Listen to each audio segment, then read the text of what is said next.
जी रोड पैरवा दबा दी। अम्मा जी रोड पैरवा में कितना बाल जाम गइल बा। चली पार्लर में बेस्ट करवा दे। हमरा बड़ा डर लगल हो।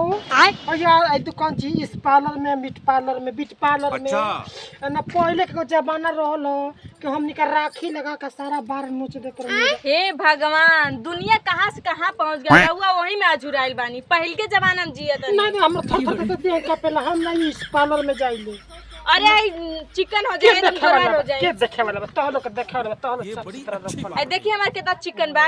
तो लोग देखनी यार हमने के देखी हो के देखनी। अरे राउत पतो आ गइल आप सब कुछ सब देखी। नहीं ये बाबू लाई तेल लगा दी का आप। नहीं तेल मत लगा चल। और फिर सब ठीक ठाक रहल ना।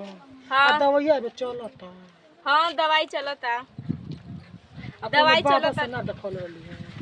बाबा बस का देखाए जो ना बाबा देखा तो ना कहत ना इतना पैसा लगी उतना पैसा लगी। नहीं हम का बड़ा पर कर लिया चलो कल मंगा हुए। हां मंगा के सीजन में बैठल। ठीक बा मंगारवा का ना तारा कर ले चल के हम देखा दे चल। ठीक बा चली काकी के हो हमार न तीन पत्तो ही रे। आय का करी आइल वाली आज बड़ी जानत रे आज 6 साल के दिन भइल हमरे बच्चे के पांच का भगवान सुतल बड़े बना कोनो बाल बच्चा ना कोनी न और गरबा हवा बाबा ना बैठे अपने गांव में तूने से देखा इनका दुल्हा कहां रहे विदेश बने 6 साल से बाप। जब 6 साल से विदेश